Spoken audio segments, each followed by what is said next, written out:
Hey guys, welcome to this week's episode of Set the Hook TV. I'm your host Dylan.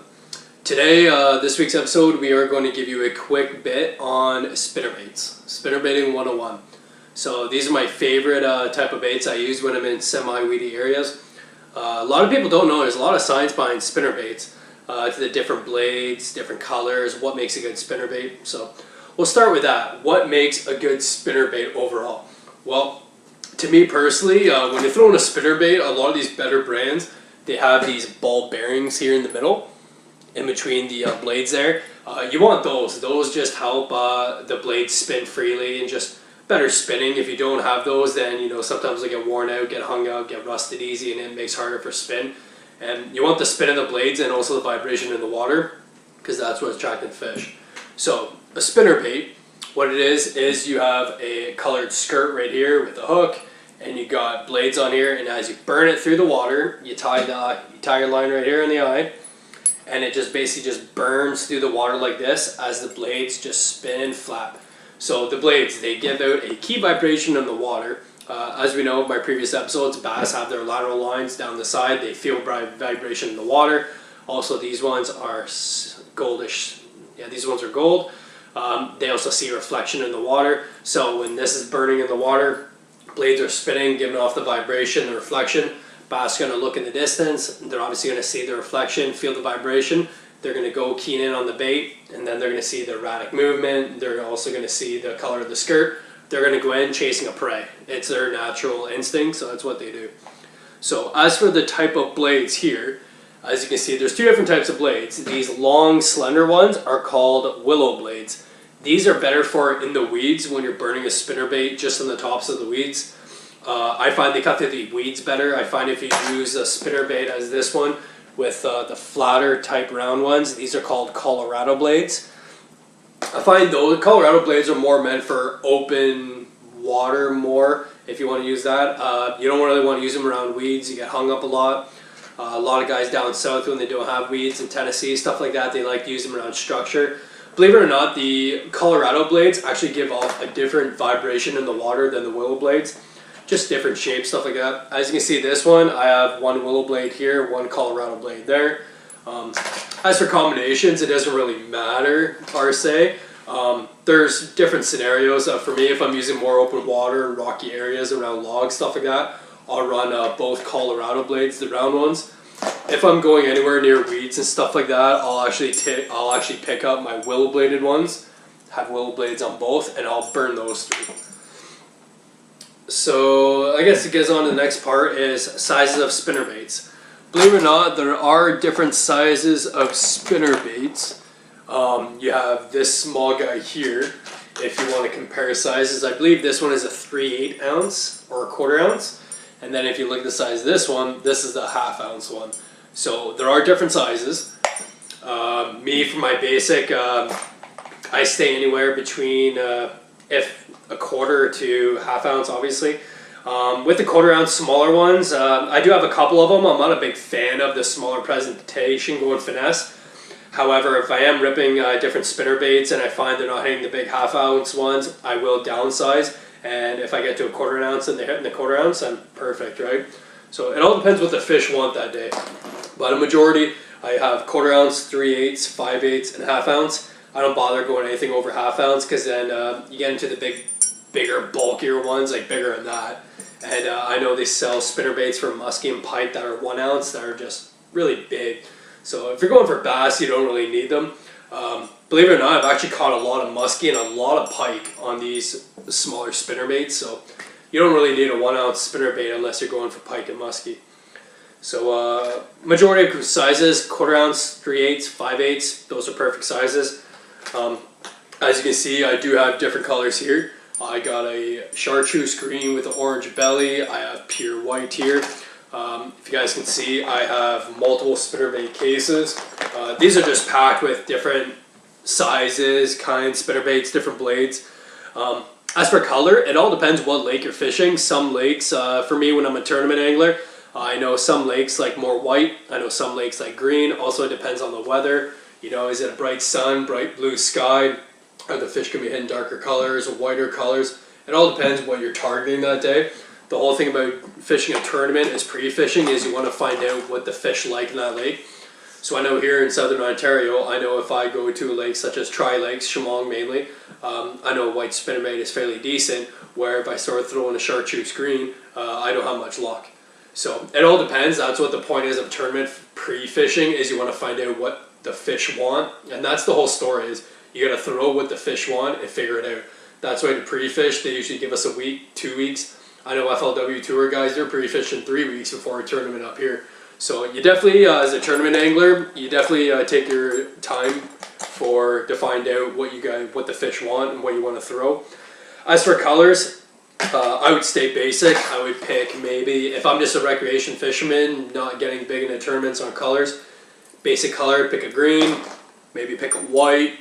And then I know some of my favorites here are, I have spinnerbaits that are white with a different color red nose head right there. So it all depends, but basic colors, can't go wrong with white, green. Maybe you can get a little bit of green and yellow, white and black, green and orange, stuff like that. So many different color variations. Also what you can do is some of these skirts on these spinnerbaits are interchangeable, they're removable. So I know where I go for my skirts, I go to down here in Southern Ontario, Bridgenorth Sports in Bridgenorth. They have a wall just full of different color skirts. So what I do is I'll buy just spinnerbaits and I'll go in and spend like 20-30 bucks on maybe 2 or 3 different color dozen skirts. So those help out a lot. So as you can see on my spinnerbaits, there are ones that you come with extra long trailer skirts.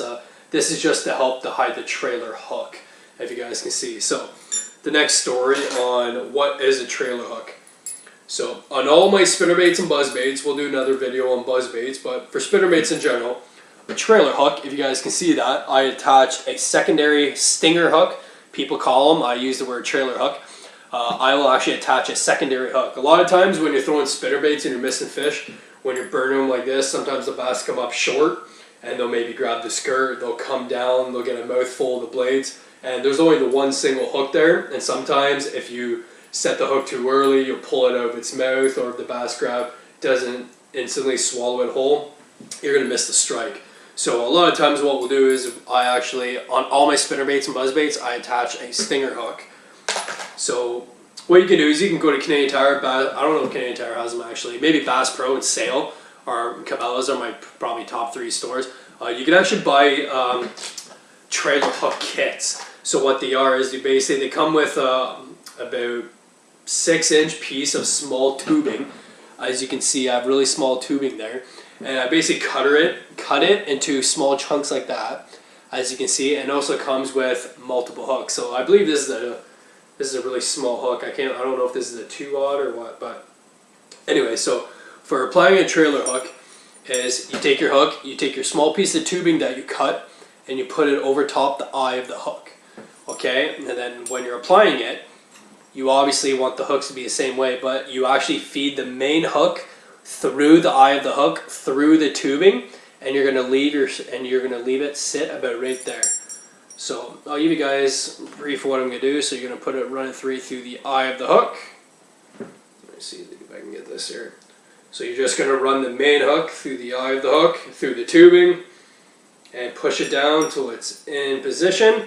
It'll be something like that. Let's see if you guys can see that better. So it's going to end up running like that in the water.